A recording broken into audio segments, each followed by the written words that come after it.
It's a great honor and a privilege to introduce Ruth Zuman and Anita Levine, and we're here in Talpiot. And Ruth, if you could mention a little bit about your family background, coming from Lithuania. Yes, my parents were born in Lithuania. My grandparents were born in Lithuania and lived in Lithuania. My father's side, they lived in Ragole, and then they moved to Ashvik, or Ashvilkas in Lithuanian. That's where we lived. And my mother's family was, for many years, many generations, in the same place that I know of, in Ashvilkas. My mother's father was Arab. Well, he had smiches for Arab, but he did not want to work, make a living of Rabbonos. He just wanted to sit and study Torah. That was his way of being Arab. And we had to make a living, so we had a little store in which my mother, at the age of 6, when my grandmother passed away, my mother, at the age of 13, went to work in the store. The father managed, supervised, but she was the main worker in the store. And the older sister took care of the family. There were also 10 children. Was, right? Yes, six brothers and 3 sisters. And then the youngest one was a little boy. And so my mother, from the age of 13, was working in the store, and then my grandfather passed away, and my mother managed the store alone. And when my mother got married with my father made the store much bigger. He put in a lot of other items. Imported items too. Yes. And he used to go to the bigger towns to buy merchandise, and when he used to come back, he used to bring us 3 bananas. That was a big thing, that bananas were not grown in Lithuania. So it was a big gift. Or 3 oranges, it's one for my mother, for my little brother, and for me. That was very expensive gifts. and well, okay, and the store? The store, my father made it much bigger. He put in a lot of other items. He already had ordered, was supposed to bring him equipment for the farms to work, like tractors, things like that. But it didn't come in time. And then the Russians occupied in 1940. The Russians occupied Lithuania, and they closed the store. And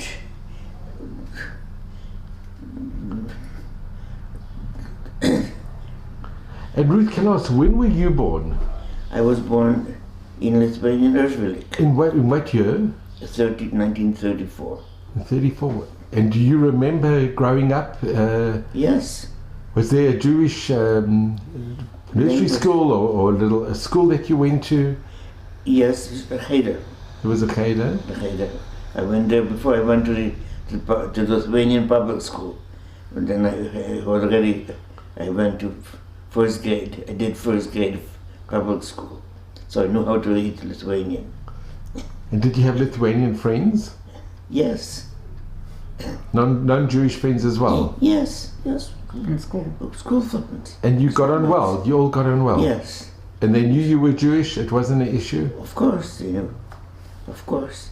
I want to mention, there was one very poor family. It was an old man and his wife, and they had like a 15-year-old daughter that I never saw her outside.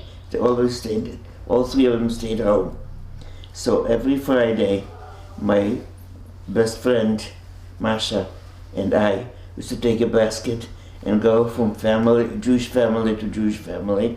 that we knew that kept kosher. Well, most Jewish families kept kosher at that time, and each one would give them a piece of chicken, or a piece of fish, or a challah, or a piece of cake, things like that, to fill up a basket and take it to this family.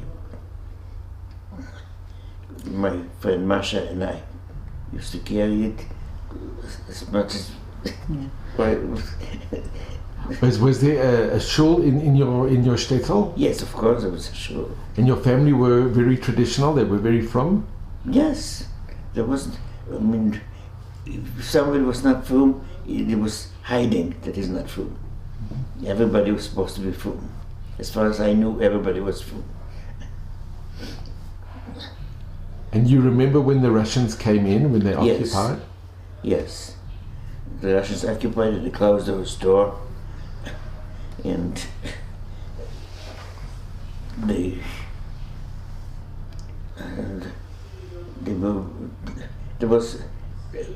there's a big circle, an empty Plaza.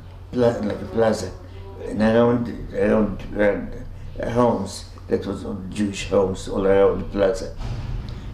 And when the Russians, first of all, every Wednesday was market day, so the farmers used to come with their horses and buggies and park in this empty space, and buy whatever they needed and sell whatever they bought and like that. And then when the Russians came, they were marching in that space and showing movies. That's the first time they saw movies. They saw movies of when they had a war with, I forget the name of the country. Polonia? No, before that. Could it be Japan? No, not Japan. It was another country. I forget. Austria? No. I can't remember. And how did they show the movies? They put it, was it outside or you had to go? Yeah, in this open space. In open space. And whoever wanted to come to watch it, watched it. So first we all watched it, then we got tired.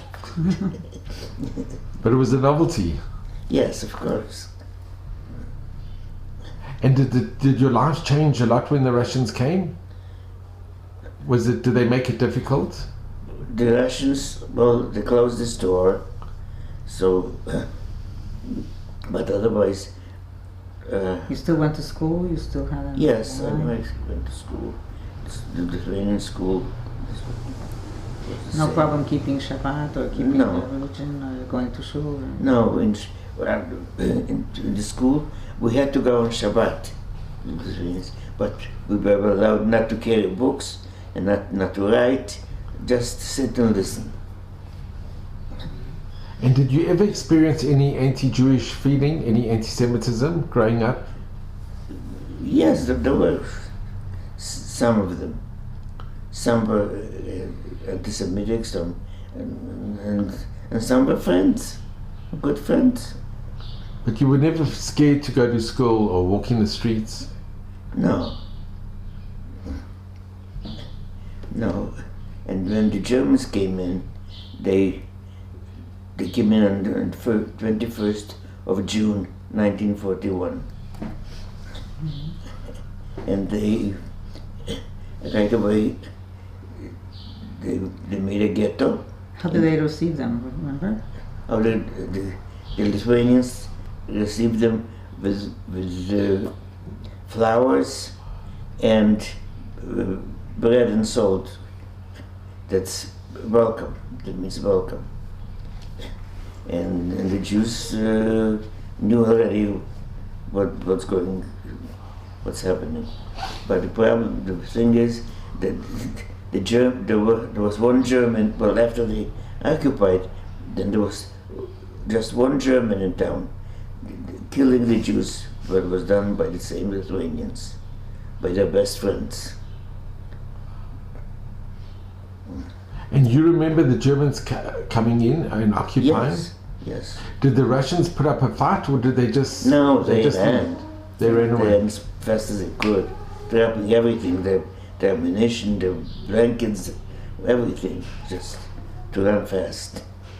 But afterwards, my parents, we were hiding, because the farmers picked up the ammunition and blankets and all that the rations dropped.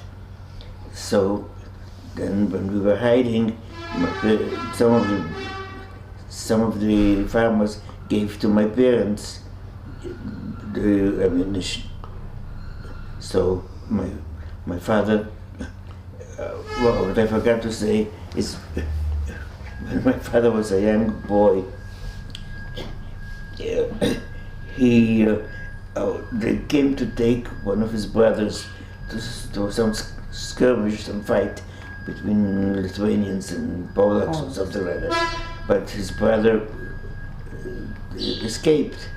So my father was only 16, so they thought he will not take him. So the older brother was not there, so they took my brother, my father. I mean, they took To my father against the Polish. and they took him, made a soldier out of him, and then they were freed.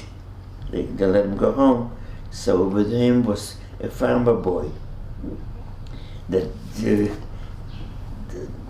was not Jewish, and he was he didn't have seichel. he was illiterate. He didn't know anything. Yes, he didn't know how to find food, how to get food, what to do. So my father so he took him under his wing, so to speak.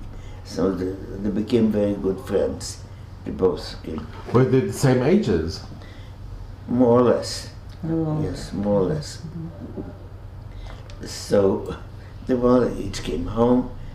My father got married and had a store. Yours went home, also got married, and then he got his father's farm. And every time he used to come into town, they used to come to the store, and they both spent hours talking. And they were good friends. Everybody knew that these two are very good friends. All the farmers, all the townspeople. It's a small town, so you just see those things. Then when the Germans came in, he always let my father know that if he needs any help, he should come to him, or he's willing to help him. And what was his name? Yours, I don't remember the last name. And did Yours, Charlize. Charlize. Wow. Yes. Hero. Wow. And they remained good friends. They remained good friends. And how did they meet? They both fought against the Polish? Yes. I think they were prisoners in the same room, something like that. Something like they were that. taken together. They ran away, and so Yours didn't know how to get some food, or how to save himself. And your So my father father took him under his wing, and then they remained good friends all their lives. So now, when the Germans came in, he was right away let my father know if he needs any help, Come to me. He should come to him, or let him know. I've got What? a headache. Oh, you had a... It's difficult, yeah. So anyway. Want to rest a little? Hmm? Want to rest? Some water, maybe.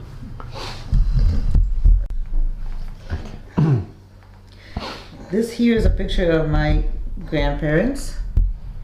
This is my Zayde Shimon and my Baba Chaya. This is my mother when she was 12 or 14, I don't know, 12 or 13. And her brother, my uncle Lian. And this is after the war, but we have no pictures from before the war.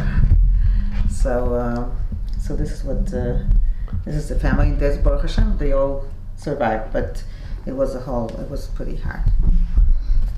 Okay. And Ruth, you were mentioning that your father and his Polish and his Lithuanian friend, that he helped.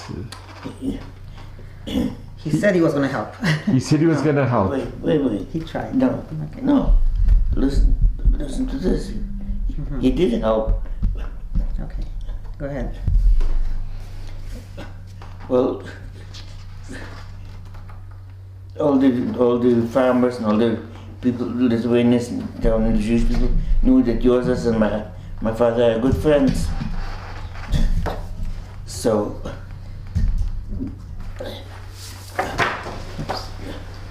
after we ran away, well, about 3 months after the German occupation, one Shabbat afternoon, the wife of the chief of police came to tell my mother, looked at my mother and told her, you better hide, run away, because they're going to kill everybody. And don't tell anybody. So the police, the head of the police, they came to your mother? Yes. The wife? Yes, they were friends. And she warned that they're going to come and kill the Yes, she was a good person. And the people who were going to do the killing are the Lithuanians? Yes. Her husband and all the others. That her husband is going to be involved? There was one German in town. He didn't do any killing. He just was a symbol that they can do what they want.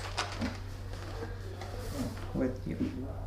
So, well, my mother and father took me and my brother, and my mother's cousin Sarah was visiting from another town. She was visiting our family, so she came with us. And we walked out of town, and whoever we met on the way, we told them what the police wife told us, and many people did not believe us. We also met my grandfather, and he said, children, you save yourselves. I'm already 70 years old. I'm living my life. I'll only disturb you. You save yourself and the little children. Whatever will happen with the rest of town, the Jewish people, it'll happen to me. And we could not, my parents could not convince him to come with us. We had to go on. So we walked to the woods and waited in the woods till the evening, and then we went to Joseph's place because he had already told my father if you need help, you should come to him. There were no telephones. There was one telephone in town. Give me a context. And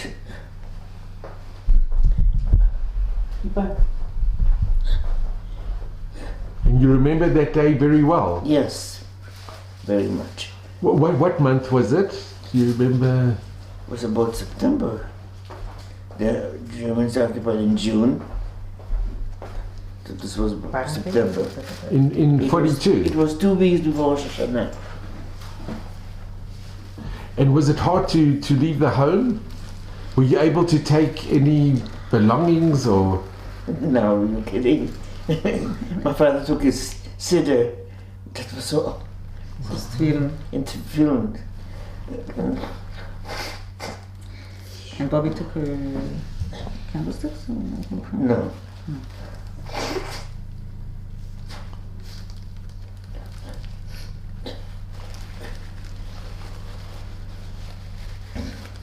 My mother took me and my brother by hand. And was it a long walk? Yes. It was out of town. It was and Ruth, how old was your brother at this time? 3. And you were? I was 6.5. 7. 6.5, 7. I'll make a cheshbon. And did you know what was happening? I understood very much.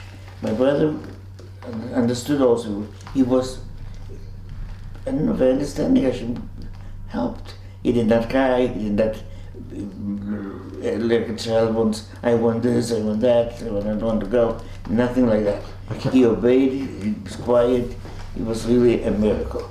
Ruth, can I just ask, when the Germans came in, did you see a change in the Lithuanian neighbors, or Yes, of did you course. see the beginning of the anti-Semitism, the beginning of Yes. the? Yes, You could of feel course. it. You could Yes, feel they it. wanted the Jewish things, the Jewish clothes, the Jewish furniture, the Jewish dishes. They wanted everything Jewish. So even as a small girl of 6.5, you could feel that the atmosphere had changed. Yes. And how was your mother friendly with the policeman's wife? Since childhood. They were childhood friends. My parents had stores. They used to come to buy. Used to go buy, So they used to give her a discount. They used to give her, People used give to her a come to gift. Mhm. You They know. were kind to them. It's probably they were Yes. very kind. Yes, they were nice. They were nice to people. People liked them because they behaved nicely. So you're walking now. Did any of the neighbors see you walking, or any of the townspeople see you walking, or No, Leaving the town? No. leaving town? no. We met some people, and my parents told them, but they couldn't believe it. Would you believe something like this? Because Somebody comes to tell you now. they lived for centuries together. The Jews and the Yes. Lithuanians lived Right. together as neighbors for centuries. Right. What made your parents believe the? Because my father understood. He was a military man before. He knew what life is. And did the? I'm sorry to ask, but it's a very hard question. Did the policeman's wife mention that my husband might be involved, or that the Lithuanians are going to do? No, she didn't say anything. She said they're going to kill. Who's going to do it? She didn't mention who. She didn't know either. She didn't know. She must probably overheard. Right. She thought the Germans will come, probably. So she didn't wait for an explanation. So we walked into the woods, and when night came, we went over to Joza's house, and Joza said, I would love to help you, but right now I have workers, and that's dangerous. They'll tell the police. We better find somewhere else and come back in 6 weeks. The workers will have finished working here, and then we'll be alone. His family, his wife and children will be alone. So I'll hide you. I'll be glad to hide you. So my father knew a lot of the farmers. So we went somewhere else, and that night we walked. No, not To the woods. no. They were in the woods the whole night. No, he told us to come back in 6 weeks. Mm-hmm. So we came back in 6 weeks. Also, the rabbi of town was a young rabbi with a wife and a little boy the same age as my brother, more or less.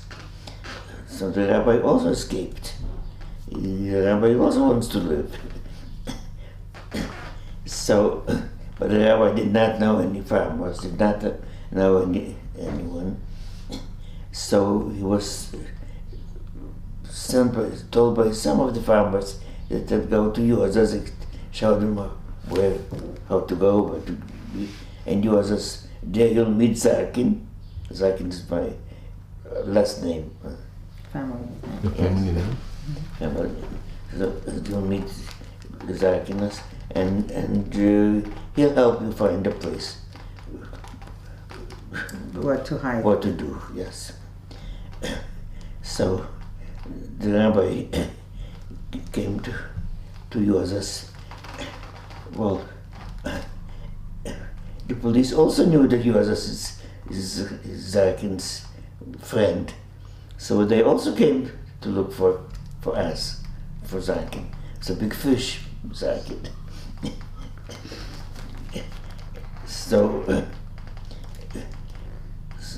But the police found the rabbi and his family and killed them right there and the steps to the entrance to the house of Yorks. With the little boy? But yes, all three of them. And this was the Lithuanian police? The Lithuanian police. They were the anti-Semitic. And where did you go? Where did you go that night? Or wait, we were coming to Yozas. And so we left my mother with some of the packages near the woods, and my father, I, and my little brother, and my mother's cousin Sarah, we walked to the farm. Okay, but we passed the window, and the wife was standing. Joseph's wife was standing in the window, watching for us, and she showed us. She took quiet, told us that the police is there. She didn't say about the rabbi. She just said the police is there. Joseph had already gone out to look for us, but it's open fields. He went this way. We came from this side. You know, we did not meet. So right away we moved near to the woods, and was standing and waiting for Joseph to come back to the police to see what's happening. So we saw the police pass by. They passed by very close to where we were hiding. And we heard them say, "This night we have to find Zarkinas. Zarkinas with little children, they cannot go far. They cannot, we'll catch them." It was a big fish for them.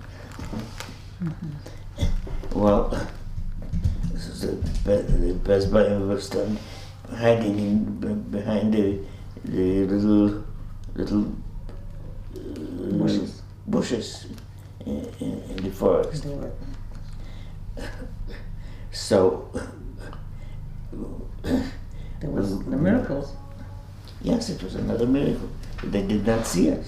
And my little brother did not cry. I was already the big one. I was expected to behave, not to cry. But my little brother, 3-year-old, it's a miracle. Understood the danger, yeah. He understood the danger. And he kept quiet.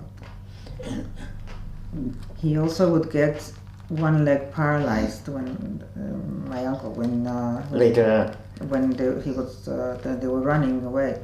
So this is about 2 years afterward. But my grandfather had to run carrying him, and that was not easy anymore. Mm-hmm. And that night, did they come back to look? Did you? They left Joseph. They went somewhere else, and they went to another farm where my grandmother and my little cousin Masha, 60-year-old cousin, and my aunt Sarah were there. Those people were hiding them. I mean, giving them. They gave my grandmother. They gave a bed in the house. My aunt was a young girl, so they gave her to sleep in the barn. She should sleep in the barn. And my grandmother and the little girl they put in the house. But one of the sons from his family was a policeman. He became a policeman that same night. Anybody who wanted to be a policeman could volunteer to go kill Jews. It's a mitzvah for them, they thought. And what did they do? The sister of the policeman, she was a good person. She had time to tell my aunt to run out, so my aunt ran and lay on the field. But the grandmother, the police took out my grandmother, led her down the field, my grandmother and my little cousin Masha, and killed them right there.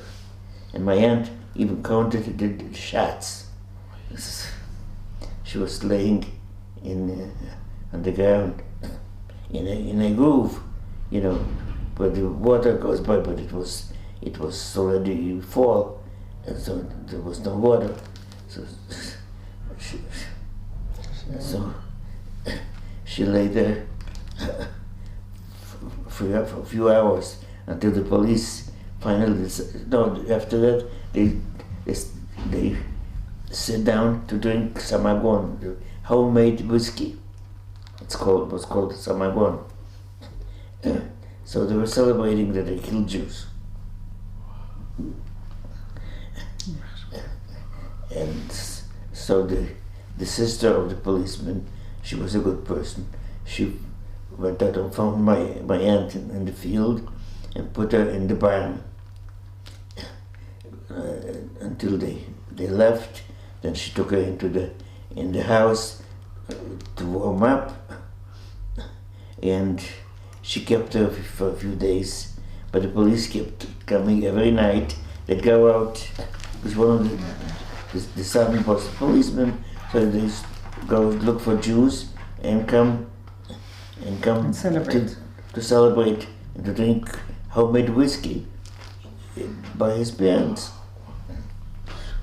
And my aunt heard him say every time, "Zaken, we have to find tomorrow.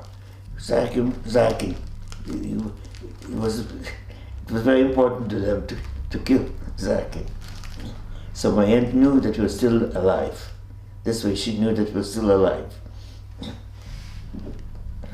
Well, after a while, the parents started suspecting that my aunt is there, so the daughter was afraid that the parents might tell the son. So she took my aunt to some friends.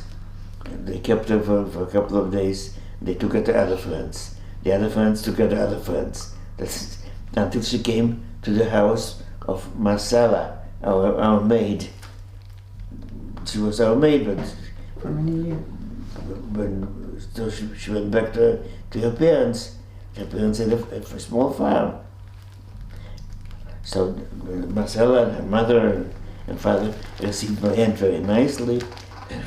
They gave her food, and they let her take a bath and all that. And then We tried to convince her to. they tried to convince her to convert to Catholicism. They're good Catholics. They wanted her to be a Catholic. But my aunt said, "I'm sorry, I was born a Jew and I'll die a Jew. You cannot change those things." So they got angry. The mother and the daughter, our maid, they got angry, and they decided to kill her. So they put poison in her food. They served her food with poison. Because she wouldn't convert. She won't convert. So if they're gonna kill her anyway, so Because they wanted to have the honor of killing her. So, but the old man, the father, was a good person. He showed my aunt with the eyes not to eat the food. My aunt understood, and she said, "Oh, I'm not hungry now, I'll eat later."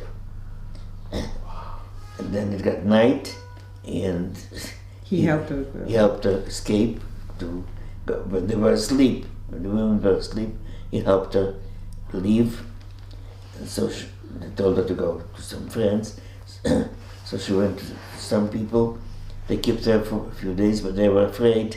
So they sent her to somebody else, and then sent her to somebody else again. And so a few times they sent her to one to another, until she came far away, far from our neighborhood.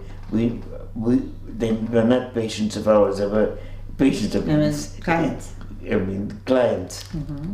They did not know my family. Because it was another, like another town, like another Area. area. But they received her nicely, and they gave her food, and she said, one day she got up and she wanted to leave. She said, "They're too nice. It cannot be. They were planning something." Mm-hmm. But the mother of the family saw that she wants to leave. She started crying. "Don't leave it. They'll kill you.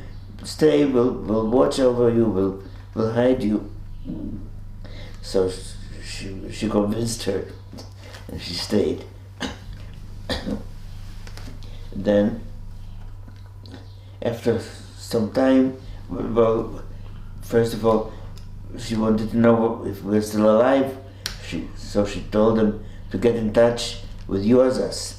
Josas surely will know if we're still alive. So they did get in touch. This family was the father. They had four sons. Two were adults, already over 20. One was 18, and then a little boy about my age. By then, about 7, 8. So my aunt wanted to know what's with us. So she told them where Josas lives, to go find Josas, because he surely will know what's with us if we're alive. And Josas knew all the time. Wherever we had to hide. But in the first year, that night when they killed the rabbi and all, we walked all night, and it's already getting daylight. So my father was afraid to go on, so he knocked and the first door, the first farm that we came to, so to see if they'll take us in, because it was dangerous to be out in the open. So there was the lady. He knew the lady. She was the farmer. She was a widow, but there used to be clients, and so she opened the door for us and took us in.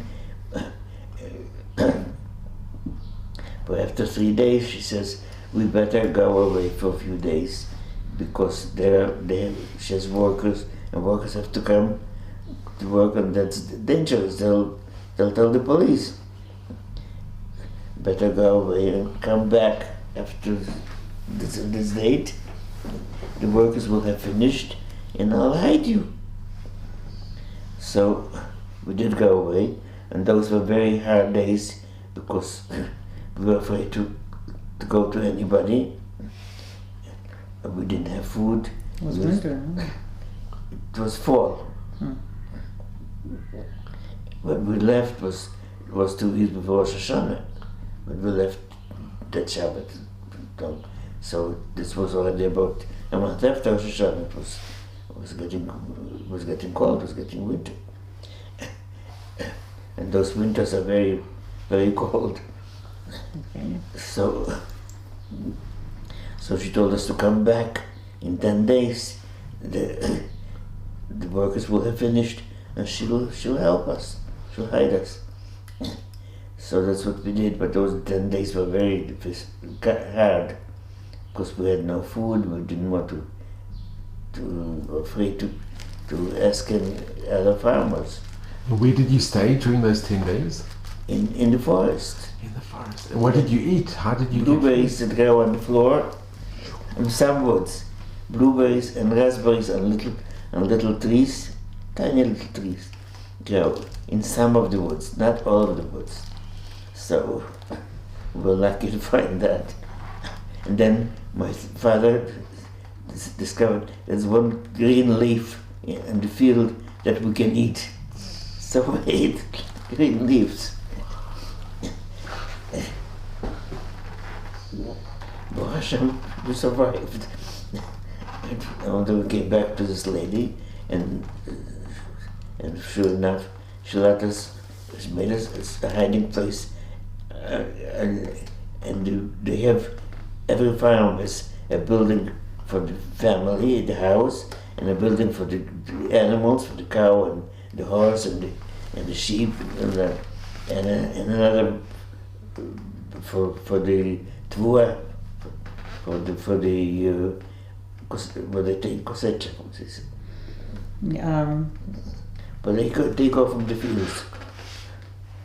The grains and stuff that. Okay.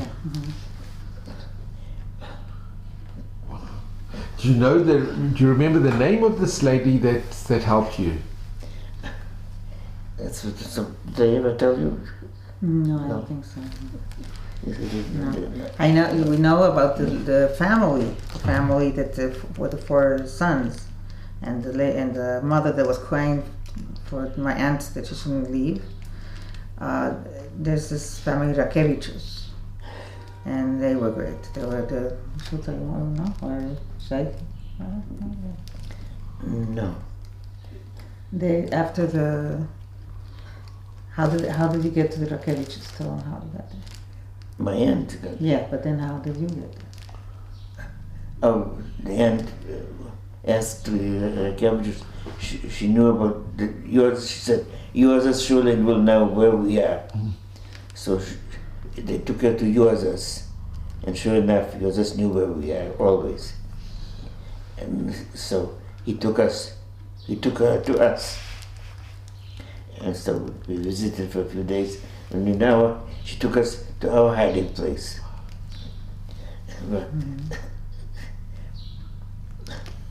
And so she stayed for a few days, and she went back to the Rakevichus. Because they didn't have a daughter, so they thought they made her feel like it, and they felt like their daughter. And then the lady got sick, and they had killed all the Jewish doctors in the nearby towns. The Jews, there were always Jewish doctors. And there were no doctors nearby. So the husband took her to Kaunas, to Kovne, capital of Lithuania, to see a doctor, to look for a doctor. And when they were in Kovne, they found out that there's a ghetto. There were Jews in a ghetto in Kovne. When they came back, they told my aunt. So my aunt remembered that she has cousins in Kovne.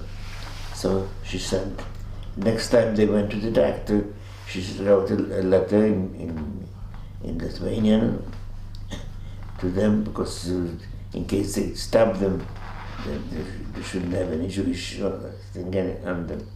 And so she wrote to them that they should come, they're willing to hide them. They should come with them, with the Rakevichus. But the cousin had a position in the ghetto that he was like a leader of the community, of the Jewish community in the ghetto. So he thought he's safe, he and his family. I mean, his wife had gone to America. His wife and his little son went to America on the last boat, and he was supposed to follow, so he didn't make it anymore. So he stayed with his parents and his sister.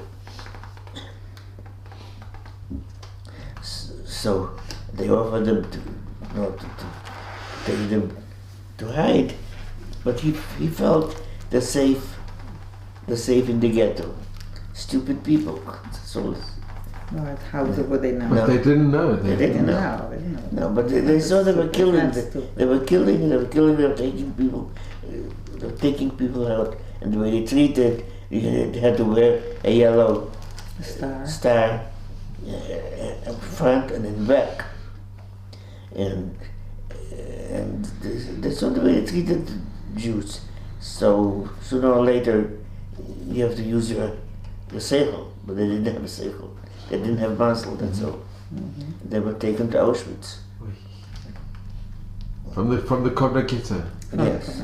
They liquidated the Kovna ghetto years later, a few years later. in 44. The Russians were coming, the Russians was saving, they liberated us, they liberated Kovna, but they killed the Jews before the Russians came. Yeah. So the cousin and his family were all killed. They were not bashed. They don't survive. But they saved somebody else that became famous here in Israel. Oh yes. Instead of this cousin, somebody else said, some lady said, I'll come. Yeah. Instead. No, many people, Not only her. not only many people, but every time the Rekevichus went to the ghetto, somebody heard that the cousin does not want to come. He said, I'll go. He was smart. So he came with his wife, let's say. So they walked, it was 100 kilometers to walk. They used to walk at night, from one forest to the next forest. Stay in the forest overnight and like that continue. So the Rekevichus went several times and brought Jews out of the ghetto. Whoever wanted to come, he was willing to bring them. Our family was too stupid, that's all. Was not bashed. Okay, so well. Yes, it hurts me. It still hurts me. Yeah. I think they just didn't know. They Right, really didn't Yes. know. It was not bashed. You know what bashed is? Sure. It wasn't. It It was was not meant bashed to be. for them to live. Okay, and who was saved by the Rekevichus? What's his name? Okay, Aaron Barak was 5 years old. You know, the judge that was here in Israel. He and his mother were saved by this family also, by the Rekevichus. He was in the Supreme Court. Yes. Afterward. Yeah, here in Israel. But he was when he was 5 when years they were old. saved. He was He was 5 years 5. old when The Rekevichus brought him and his from mother. the ghetto they brought him to their home. And he was lucky. His father was taken to Auschwitz, but he survived. And our cousins were taken to Auschwitz, And they and didn't. they did not survive. That's what's Not meant to bashed, be. that's what's Mhm. life. Okay, so Did you have a connection with Barak through the years? Yes. Well, yes. When I used to come to visit Israel, I used to come to see him, and he always used to receive me very nicely. mhm. That's all. He was sitting in the court, and I came in, and he received me. And can I just ask, your aunt that survived, Yes. it must have been a terrible Barak. knowing that that she heard the shots that killed. Her mother. She always mentioned that. She always. How did she have the strength to continue? That's life. It took a while till she recuperated from And it. the little child to Also, that little cousin that was. the little that was- cousin and That was her niece. her It niece. was her and- niece that was. But to have heard the shots that and knowing that they'd killed. She counted the shots. Counted the shots, and she always told us about it. She always mentioned that she was right there and she couldn't do anything and she was just paralyzed. What could she do? She couldn't have done anything, but she was paralyzed by the fear, and she stayed the whole night out on the until this sister of this policeman came to pick her up. Found her.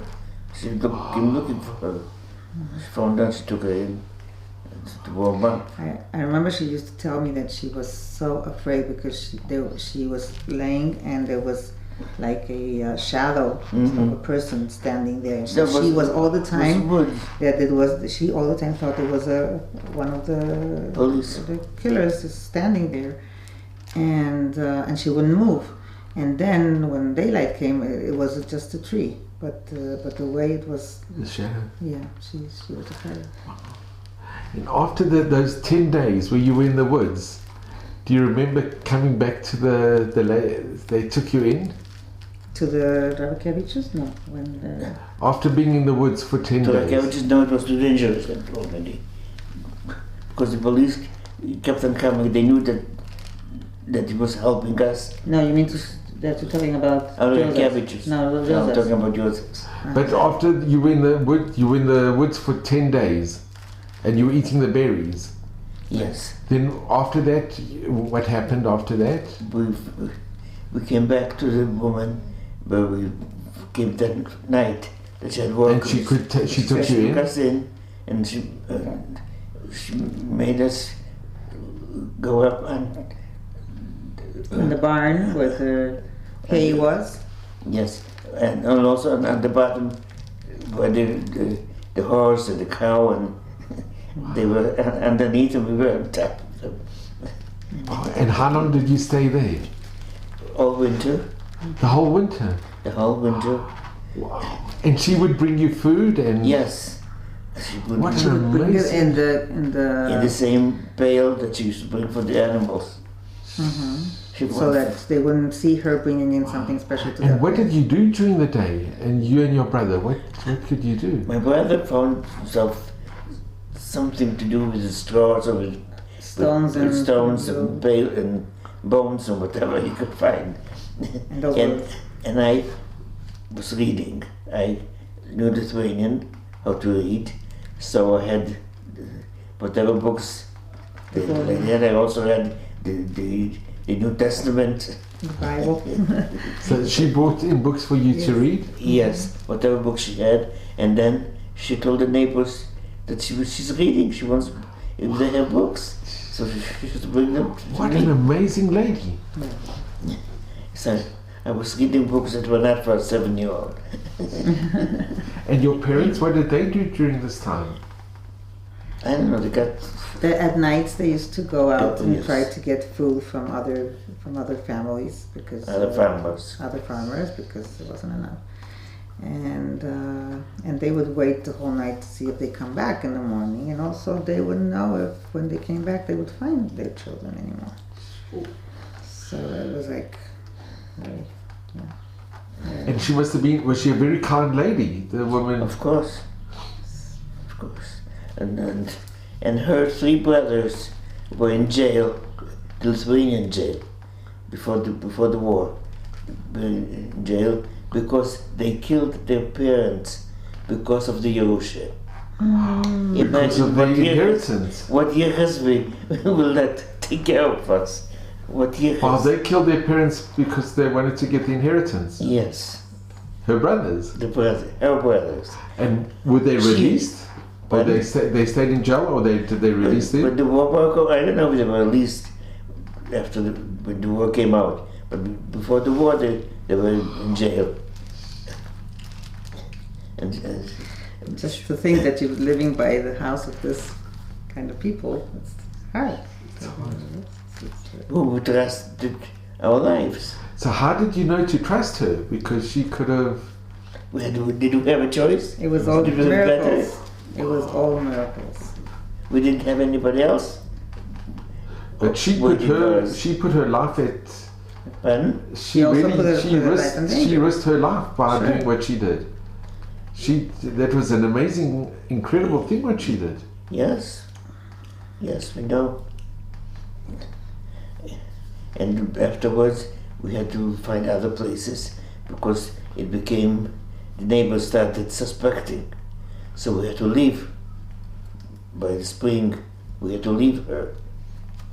So my father found other places. Another place where they took us in and they made a double wall. In one of the bedrooms, they made a double wall. So if some neighbor would come or some visitors would come, we'd have to stand behind the wall. Stand and without... For hours. For hours. No moving, no noises, no nothing. Not going to... And was your aunt with you now? No, she was with the Not cabbage. yet, not yet. So who was... It was just you, Was your parents and your brother? And my mother's cousin. And your mother's Sarah. your mother's cousin. Yeah. So, it was not easy. But with children, I had my books, and I kept on reading and knitting. I learned how to knit. So I got bored knitting, so I learned how to knit and read at the same time. And from that house, where did you go to other places as well? Yes, because the neighbors started suspecting it was dangerous. So my father found another place. And so we hid several places. In one of the places, they had a little girl about my age. And before the war, they had made for me A red velvet dress. a red velvet dress. Who made it? With a coat. Yes. What? And a coat. Yes. A special, they sent me to a special dressmaker. Nicht der Pivots.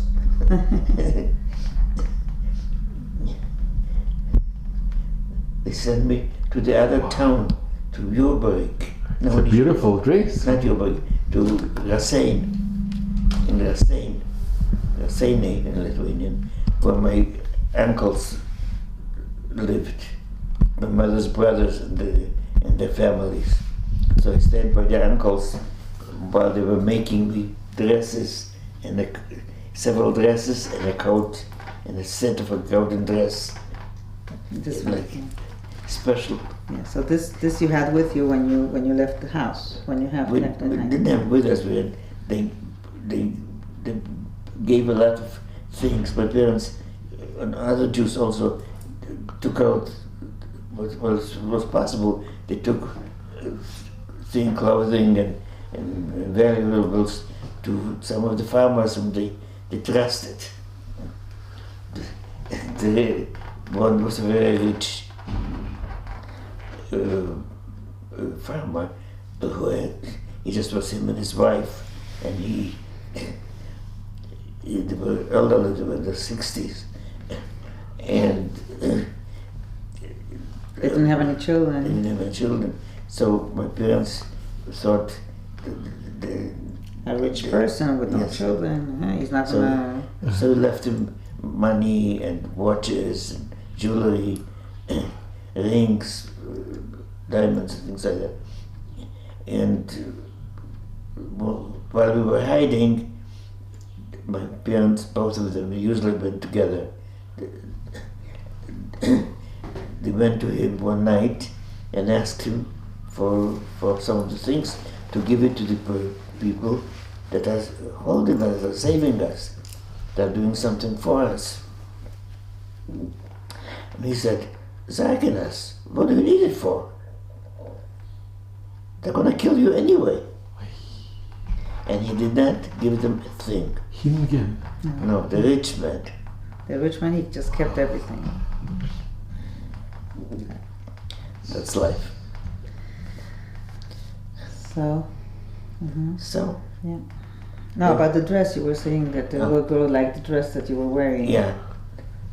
And So they gave it to the little girl. her parents. My parents gave it my nice dress to this little girl. Were you very upset?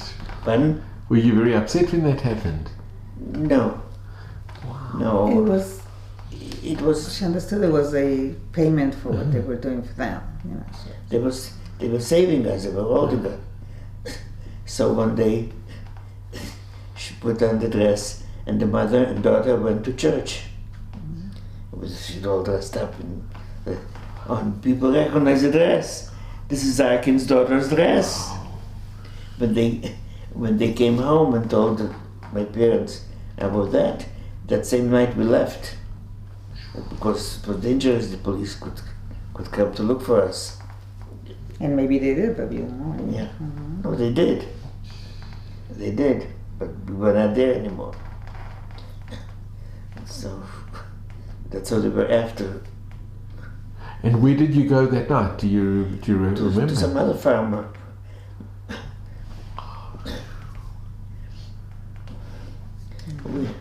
We had to change places several times. So the store that your father had was mainly for the farmers. Pardon? Mainly. The store that your father had was mainly for the farmers. Well, also townspeople, but there were more farmers and townspeople. And that's where he developed this friendship with a lot of the Lithuanian farmers and townspeople. Yes. Townspeople also, but it was too dangerous to hide in town. This is just... So you were actually saved in many Lithuanian homes? Yes, and a few. Do you know how many roughly? No, I don't remember their names. Just Reykjavichus, but I don't remember their names. This lady, it was by herself, and whose brothers were in jail. Her name was Buividiene.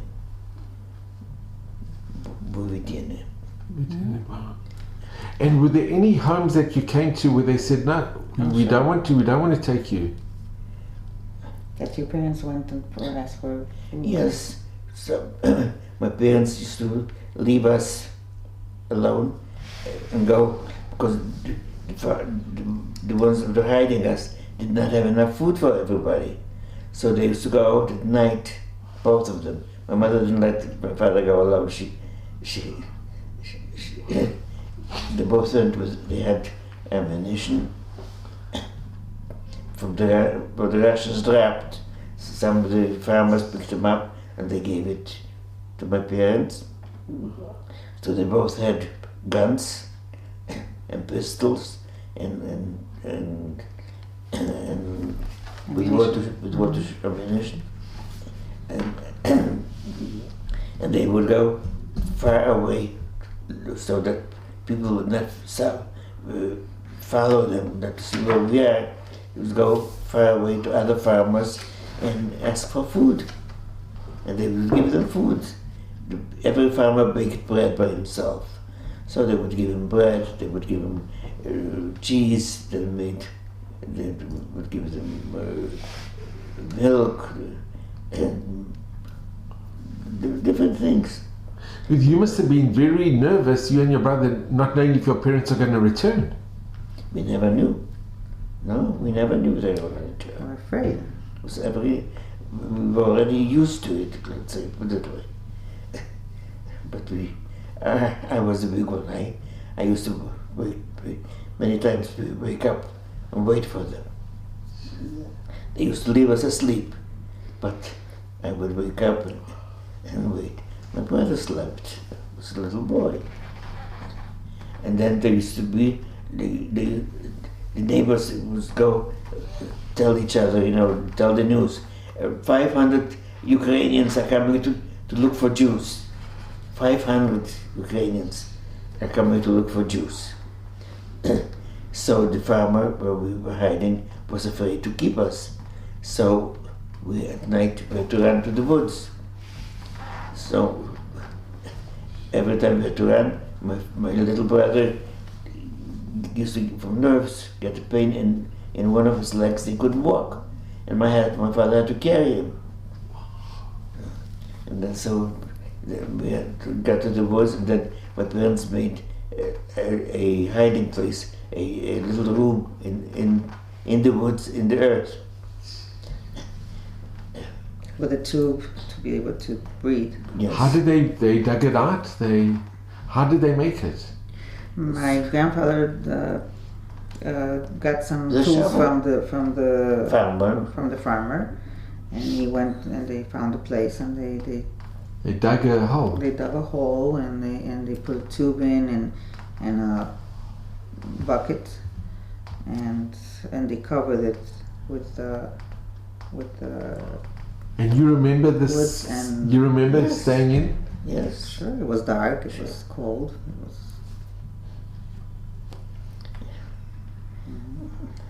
In Yiddish, you know Yiddish? They say gepackt und gemuzzelt. Yeah. And how did you go into the hole? Did they make like a ladder or you just Yes. had to? Yes, my father made it. Like a few steps. And how many times did you go into the hiding That place? I don't remember, I didn't count. Was it always at night? Yes. At night, daytime, we had to try not to run, and the farmer should not see us. Running. So we had to run, wait for the night. Everything was done at night. The night was the day and the day was the night. We'd sleep in the day. You didn't see the sun for how long? Remember you told me once? You didn't see the sun for about 4 or 5 years, no? Yeah. You never saw the sun? No. It was only going out at night. The daytime you couldn't. That's when we could get outside a little. Get some fresh air. And with vitamin D, you didn't... In Did summer- you get sick or anything like that, or...? No. That was a miracle too. It's a miracle. Yes, it was a miracle. None of us got sick. And we used in the summer, we used to go to the river and go swimming. I knew how to swim already from before the war. And so we used to go at night, all swimming at night. Everything at night. The night was a day and the day was a night. You want to tell them what happened to the people that did not leave Israel when you told them to leave? When you left? What happened to them? That they took him out to the woods and they made him... Yes, yeah. They killed him. They made a big grove, big hole, a big grave, and they brought all the people from town, all the Jewish people, to that place, and they shot at them, killed them. How many Jews were living in the town? I saw This was it was 9,000. That's 9,000 something. And were they the majority of the town? the majority of town, yes. And this was this is most probably all Lithuanians that did the killing. They did the killing, of course. And the payment for that was the clothing of the Jews. Now, what happened when they covered that grave? Remember? That was moving. The neighbors, the farmers, neighboring farmers, told my parents after the war that for 3 days after the killing, the earth was moving. They buried some people alive. And nothing grew there anymore after that. Wow, it's hard. So how long you were in hiding till the liberation? 3.5 years. And did you go back to your father's friend? Did you go back to his farm? To Joseph. To yours? To yours. No, my father was in touch with him, But you never went back to the home? no. After they killed her. And what happened is the rabbi and his wife and the son were killed literally at the steps of his farm. At the doorstep to his house. And they buried him right there. The same policeman. The policeman? Same policeman. Yeah, because when we came, they were burying the rabbi. Oh. That's why they didn't see us. You saw them burying the rabbi? No, we didn't see him. But you know what they were doing there. Wow. No, later on, the wife of Joseph, she told Joseph told my parents that when we came from this side, and this side, they were burying the rabbi. If we would have come from this side, it would have caught us. What you had a nice, it was really a miracle. Yes, there were several miracles that night. You counted them. There were 7 miracles in one night. Yes. 7 times they could have caught us. They could have killed us. That same night. That to them, we were standing behind the bushes when they passed by, and we heard them saying, "This night we have to kill Zarkinas. But little children, they cannot survive." And they passed by. We were hiding behind the bushes. And you were fluent in Lithuanian. You could understand everything. Of course, they were saying. no perfect Lithuanian. Because from little, we grew up speaking both languages, Yiddish and Lithuanian. And who was the last people that you were in hiding with? Do you remember the last home, or were you? The last ones were the Reykjavichus. The Reykjavichus. You went back. The ones who my aunt came to them, and they went to. They brought out people, Jews from the ghetto, and then the Germans were coming. The Germans, the front fighting was stuck for 3 months, a few kilometers from us. So we all came to our cabbages. All came to the cabbage's house. They had a double roof. They went up on the roof, most of them. We children stayed in the beds. They put us in beds, saying that the children are sick. So the army Would be afraid. The German army were afraid to get sick, so they didn't come in the house. That's how they kept them out of the house. That's how we came. Yeah, because the German army by the end of the war was already. I mean, was about October of 44. Also, by the Reykjavichus, my grandfather built, well, together with other men, they built a way to get out to the river, remember? Yes. It was a tunnel. They built a tunnel? From the house to the river. So if they had to run out at any time, they wouldn't have any steps to follow, they couldn't see them. Once they get to the river, you don't leave any, how do you say? Traces. Traces on the... And they actually built this? They built it? Yes. Did you ever have to use it? No, never used it, no. No. And what happened to your brother's leg? Did he... It was all right. Afterwards he was okay? You got scared. You used to get scared. They're coming to 500 Ukrainians are coming to look for Jews. So we all got scared, but it affected him.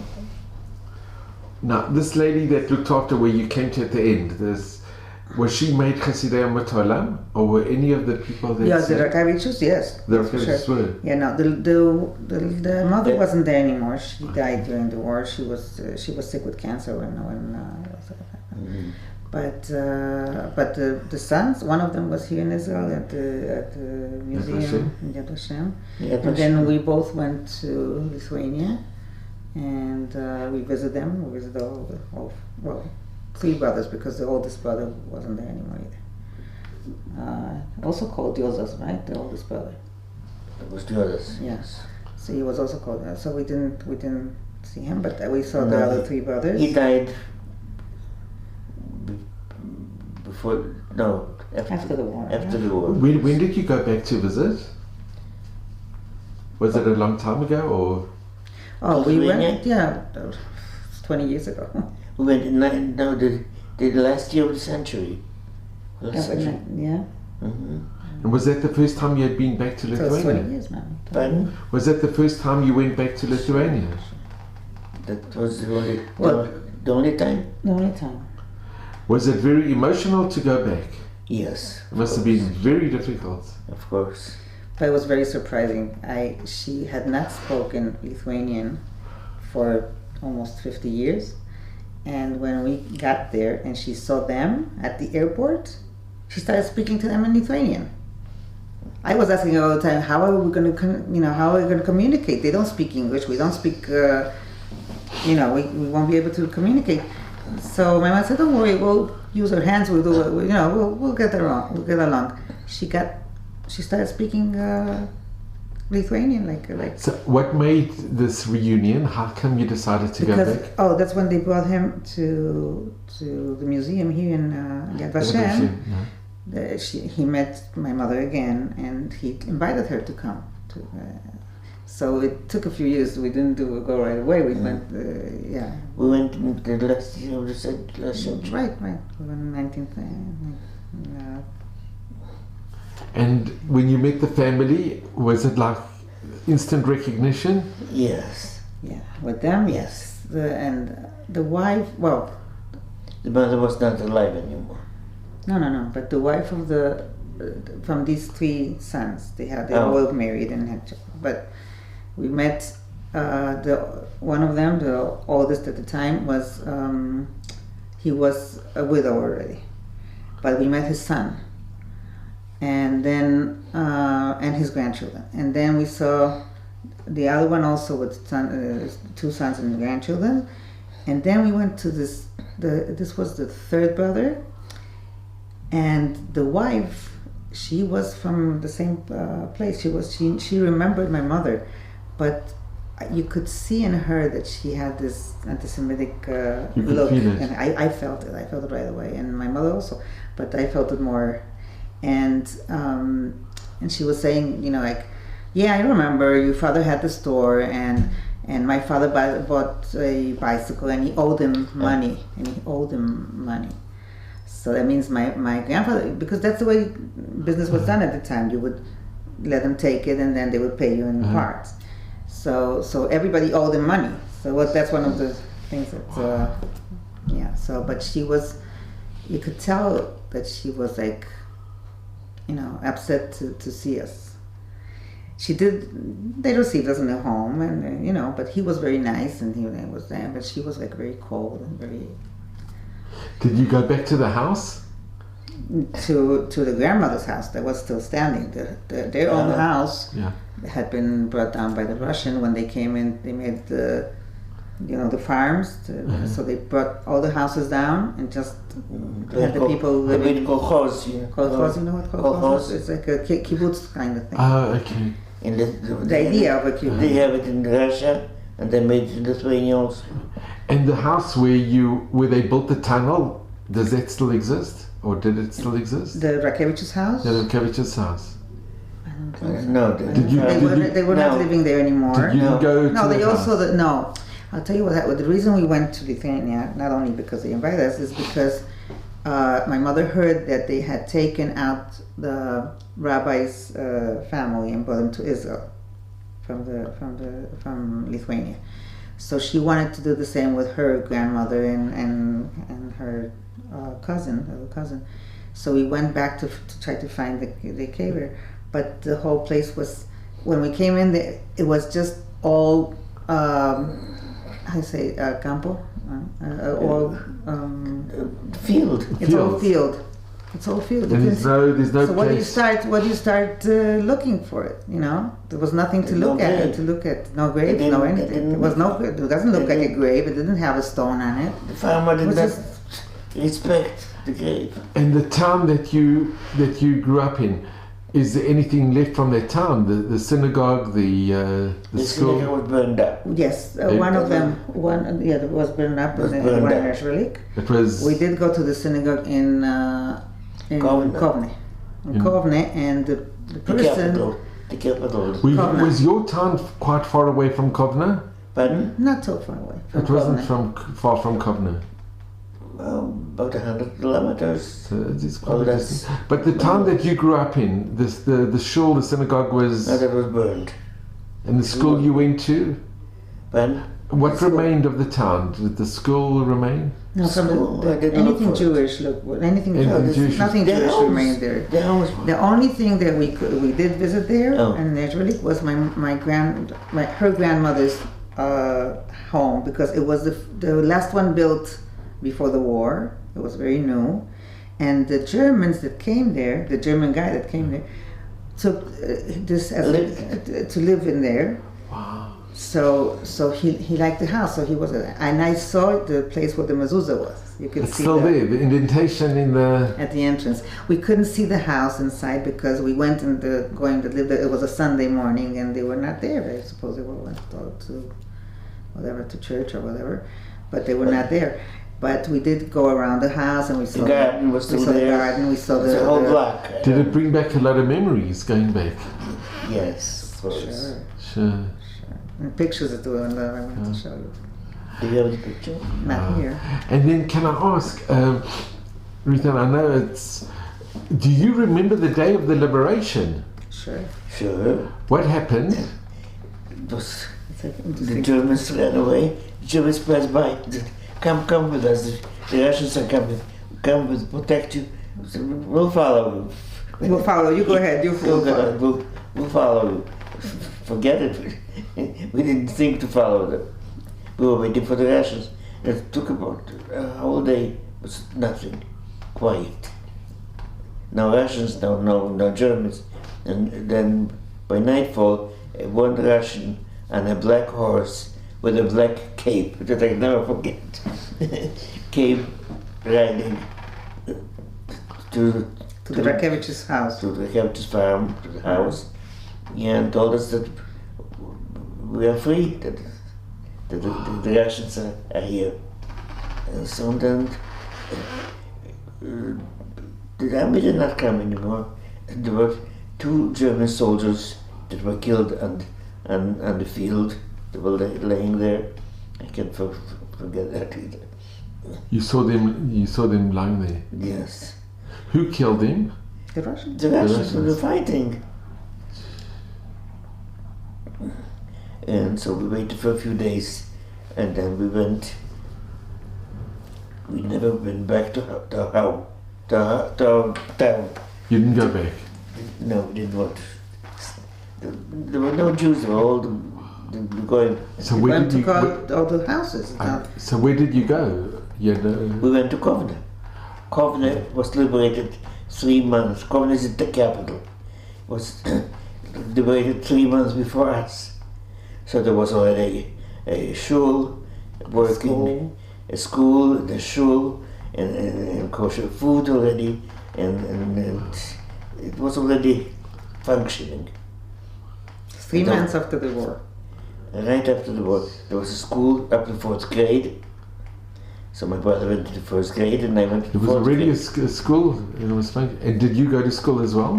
Yeah, I went into the 4th grade. Was it a Jewish school? Yes, they taught Yiddish, and they taught Russian, and they taught Lithuanian. And where did you stay? Did you? My parents found And rented a place. Like a type of like a small Yes. house. Like a barn. And how long did you stay in Kovna? Well, we were under the Russians, under the Russian government. Then the Russian regime came in, and anybody could get sent to Siberia. They didn't like. So my father started working in building. Tell him what your aunt was doing. The younger aunt, the one that was liberated together with you. Yet. Mhm. She was. I'll tell. You Okay, know. you're tired. She was blonde, blue eyes, and she looked very much like a Lithuanian. And also, she did not learn Yiddish first. She learned Lithuanian first, then Yiddish. So she did not have an accent in Lithuanian. And so they thought she was Lithuanian. So she was a spy. What she was doing is she was bringing in information to the Wait, let's to the there was skipping something. I'm All sorry. those, Okay, go ahead.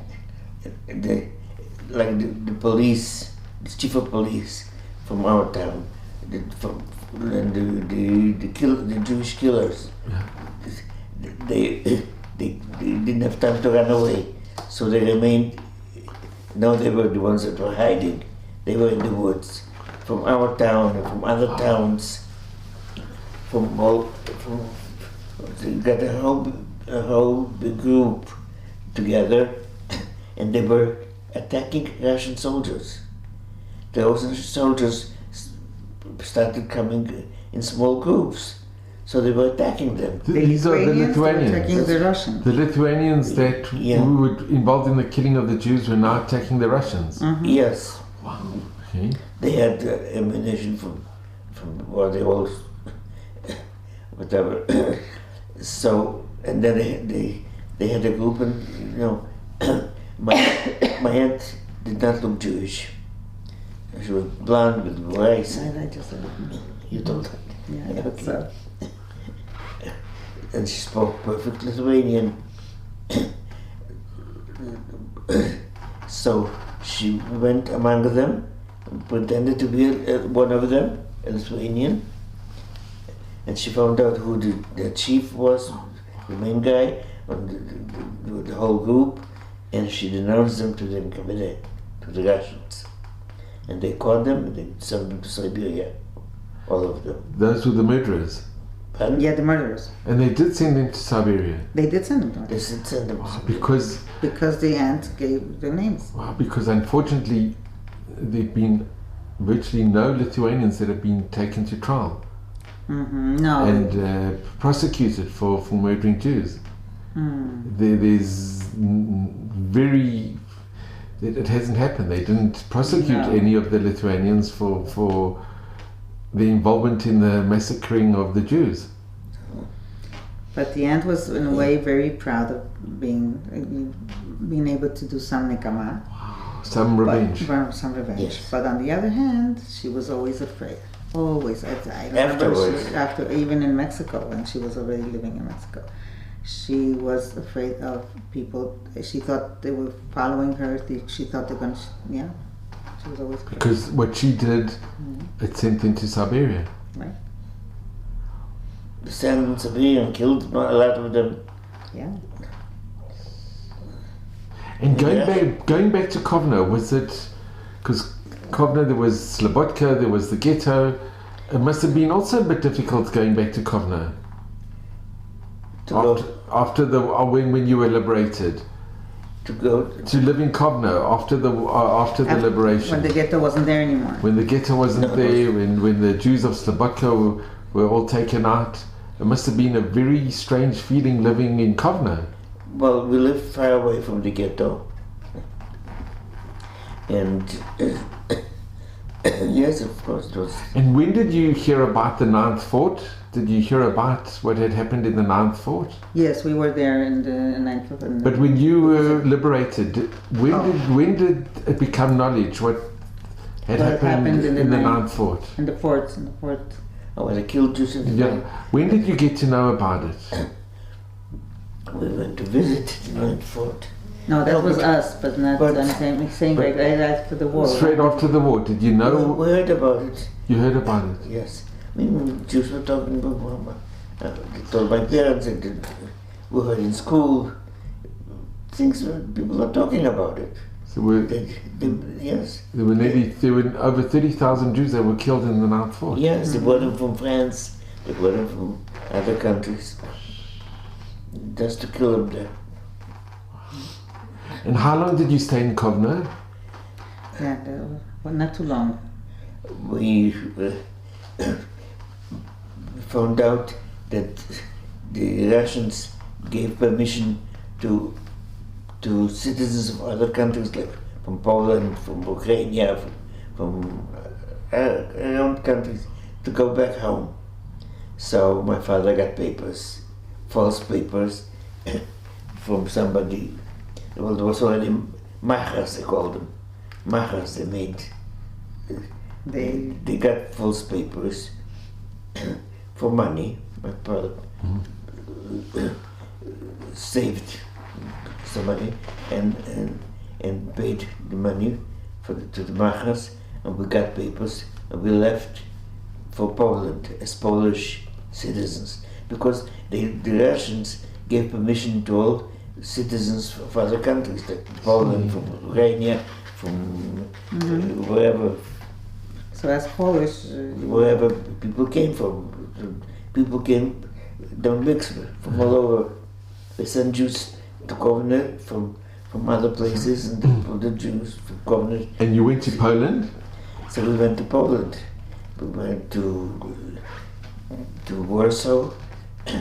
We stayed in Warsaw a few days, and my father got somebody. Well, there were organizations already. People took us on a track, an open track, where they take merchandise. They took people on that track. So we went on that track and took us out from Warsaw, took us out to the German border. We stayed 3 days in Berlin, and from there we were taken to Germany, to near Kassel, in Lichtenau. There was already a camp for Refugees? refugees. Or DP, a DP camp. displaced Yeah. persons camp. Mhm. And that's where we stayed for about 3.5, 4 years. 4 years, really? Yes, waiting. Because my father had four brothers and a sister in Mexico, and we were family hungry.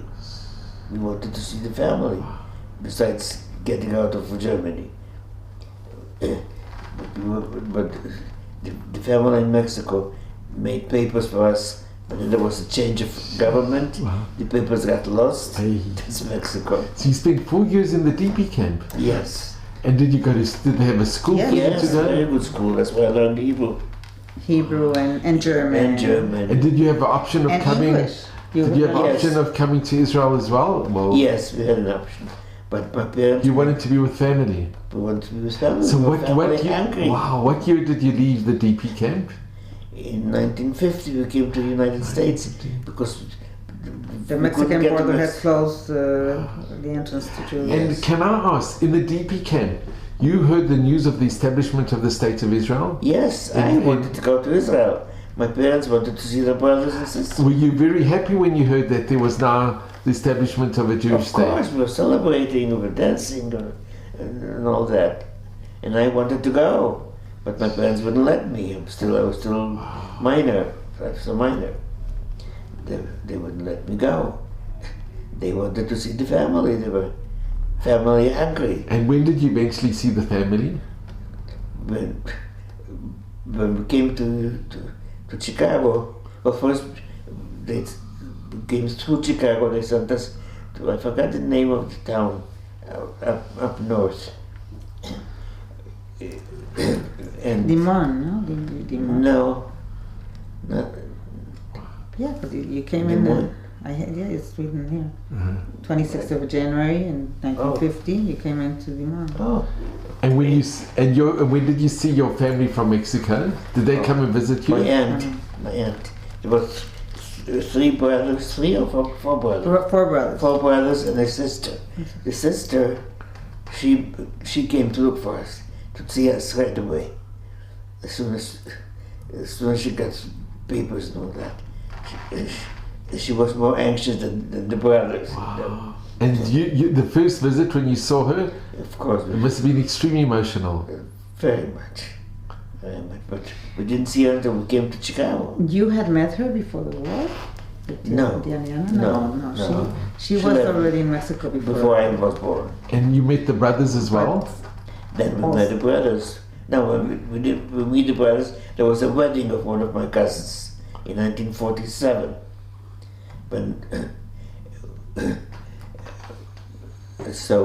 And there was a big earthquake in Mexico City. 56. Hmm? 57. And we 57. went to the wedding. In By 57? then we were already Yeah. American citizens, Ah, okay. and so we could go to Mexico as American citizens. So we went, but I was already married, and Anita was already Wow. born, and her older brother. So I went with 2 children, and we came to see the family, and they were happy to see us, and we were happy to see them. Mhm. And is that how you landed up in Mexico? So my husband liked Mexico so much that we stayed in Mexico. I mean, they went back My to parents- Chicago and then they Yes. came back. My parents stayed in Chicago. My brother got married in Chicago.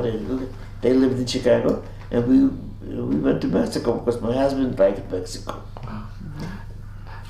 Ruth, I'm going to ask you what you've gone through and what you've seen. It's just there's no words because it is something extraordinary and unbelievable. You've seen the very best of Chasidei Olam, righteous Gentiles saving, risking their lives, and you've seen the very worst of Lithuanians, neighbors that ended up killing their fellow Even members of the same neighbors. family. Members of the same family that were either good or bad. What message would you give to your grandchildren and to the future generations? Picture of the children. Go ahead. What message could you give? You've always said, Mommy, first of all, What did you say? believe in Hashem and Yes. Of course, first of all, Hashem helped us do all this. Oh, and that's your family. well, not all of it. Not Not all of it. See, now it's growing. It's Yeah. still growing. Oh, it's beautiful. well, Hashem, there's Was more of well. us now. Yeah, this picture was here in Israel, so not Gee. everybody's here, but So I just want to thank you, and Ruth, if you can come in and just thank you. So I just want to, from the bottom of my heart, I want to thank you so much.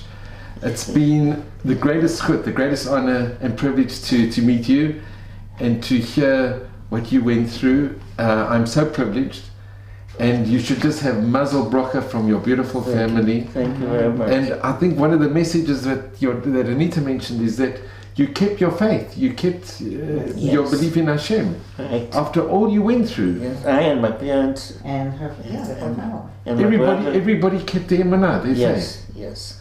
I think that is the most remarkable thing.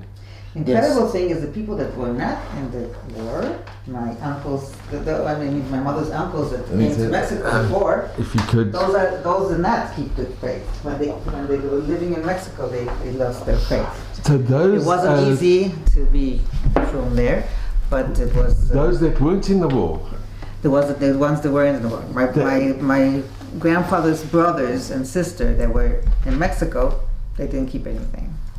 So we're the only, and the others were killed in Europe. but So you that went through, so we're the you only, that went through the Shoah, you kept Yeah. your faith. Yes. and It's we are the another only. it's another miracle. Right, we're the only branch of the family that are from. And No, Hashem. that team, yeah. Yes. My grandchildren. Yeah. Well, Oh, And they're all also- living, and you have family living here in Eretz Israel. We have family that, there were cousins of my grandfather, her father, that went to Scotland before the war. mm-hmm. And their descendants went to England, and mostly in England. And they have also a branch of religious family. Thank you. Well, I want to thank you both. It's been the greatest honor, really, and you should just have mazel bracha, and you can be so proud of your parents and Yes. what you went through, and it's just, there are no words, really.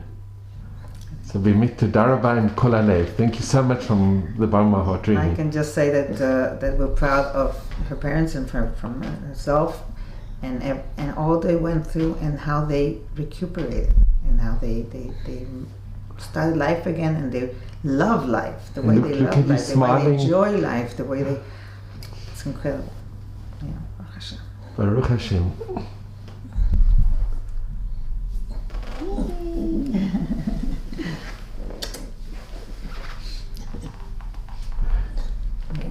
You know something?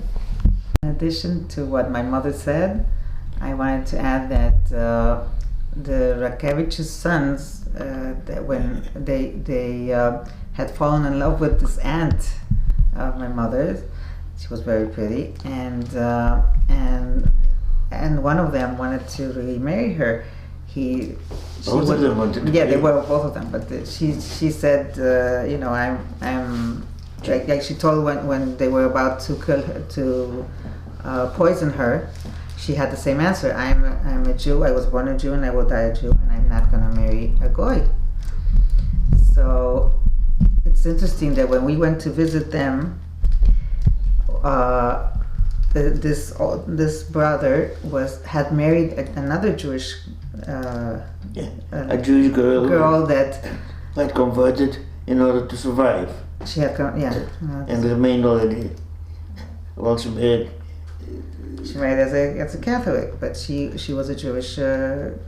So when we stayed there for Shabbat in his home, and so I said Kiddush, and I had my becher and my stuff, and he got so excited. He was he was crying. He said his father-in-law, because the father of this girl also remained alive after the war. So No, the father did not. yes, he said that his father was the one saying Kiddush before. Oh. And that's how he learned, he heard about that. And he was crying I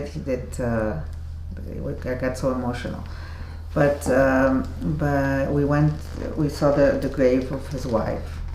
And that was it. But I mean to say that how he, even after the war, he did marry a Jewish girl also. He did not marry my aunt, but Because my aunt wouldn't marry a boy. yeah, but he still insisted on, And did you keep the connection? Do you still have a connection with the family? They're not there anymore. The last one was the youngest one, the one that was my mother's age, and he passed away about 3 years ago. But you were in touch with the Oh, family? so then yes. Yes. After that trip we took, and my mother started Lithuanian again. When we came back, she started writing letters to them. So in letters, Lithuanian. yeah. Yes. So I And you kept the yeah. connection? Yes. I should have a letter somewhere. His letters. And what happened to your brother? Well, my uncle got very sick when he was young. He got He was diabetes. very tall. Yeah, he was. He was in the American Army. He wanted to be a soldier. Mhm. After Japan, he went to Korea at that time in the army, and he came home and became a businessman. But he got very sick, got diabetes. But he got diabetes young, before Yeah. before the age of the 40. But And was he married? He was married. He had 4 children before this happened. But he couldn't believe it that he's got diabetes. Because my mother got diabetes after the war. When we came to Germany, they found out that she had diabetes. After all, she passed by losing all her brothers and sisters. Was no surprise that she got so sick. And also my uncle. I mean, after going through so much, being scared, even just about a child not making any noise, or it's that tells you how petrified he was. So it also made him get sick. It influenced him. And Ruth, can I ask you, when you were in America, did people ask you about your history? They didn't want the Americans didn't want to know anything. They didn't want to know. No. The Americans did not want to know. And the Jewish community, did they want to know? Once the teacher in the academy once asked you to write your story, remember? This one time. Mm-hmm. But in your friends, your American friends that you made, were they interested to know where you came from, or? Not at all. Not at all? Not at all. So I didn't tell them. They didn't ask, I didn't tell. And did you tell your daughter, did you tell your children? Yes. From an early... Oh, no. No. When did No, I tell every them? time. First of all, she also, before she got into the Jewish school in Chicago, they were living in Lemont. She was going to a public school, and she was good friends with the Afro-American people there, because they were also like seen like less, and also she felt that way. She felt she was called a greenie because she just came in, and that's how she got a good relationship with them. But then they moved to Chicago and she went into the Jewish Academy. But so when you grew up, did your mom ever speak to you about the Shoah or her experiences? No, I remember that I tried asking a few times. Yeah. But I could see in her face it was not an easy situation. So it becomes that you learn not to ask things that are not, that make your parents, Upset. change their mood. My father was a different story. My father was in the partisaning. So he had lots of stories to tell. So he every day, I think part of his therapy was to talk. So he would say everything would remind him of the war, anything that happened. He would say this like if I wouldn't finish my food in my plate, how can you do that? I had to eat from a dead horse. Where was he a partisan in which country? In Poland. In Poland. Yeah. And that's how he survived. Yeah. But he was a 13-year-old when they took him to the partisan. So. And Ruth, why didn't you want to speak to your daughter or your son? My son. What did I? She did not. She just every time we asked something, she would say, "Yeah, we were hidden. We were there. Good people hid us. Good people took care of us." But she wouldn't tell all the details at all, and she did not mention that her uncles and aunts were killed and the cousins and everything. She probably thought that as children we didn't have to hear those things. Did you not want to subject your children to the horrors that you went through, or you wanted to protect them? I guess so. She only started telling the whole story when this is about what was it? About a few years before we went to Lithuania. It was a cousin of mine. Her son started this Shorashim. So she needed information. She didn't have anything. Was it a school project? Yes. Who was that? Shula. What? Shula. Shula? Yeah. She started this at school. She was Shorashim, for our listeners, it's your roots, to find out your roots. To find out your roots. It's a project that they started making some years ago. That they do it all the time with the children now, but they used to. It was new at the time, and this cousin had no information, so she came to my mother and she asked her, to fill up a tree, a family tree, and then started telling the story, and she asked her if she could tell the story in school. And for the first time, my mother stood up in front of people and with a microphone ever in her life, and she told her story. Where was this? In a high school. In a high school. Where in Mexico City. Mexico City. Next day, she had a heart attack. It was too emotional. Too much. Next morning. So Ruth, I'm so grateful for what you've done today. Because it's extremely difficult. I spoke about it already many times. And now it's good therapy too. Yes. In Yad Vashem, they used to bring groups of Spanish-speaking people, from Portugal, from Spain, from South America. And you could speak about it. And going also. And on Jesus as well. And they wanted to know about the show, so I told them my story. I told them my survival story. Mm-hmm. Also, once were a group of Lithuanians going. In German. That they spoke, Yeah. One time, there was a few Polacks, a few Lithuanians, and Lithuania was separate. So she gave the speech in German. Yes. Wait, was this at Yad Vashem? Yad Vashem. And then they used to send people here to the home to talk to her from Yad Vashem. They would send groups here, but then now with Corona, all this stuff. Did they ever video you as well?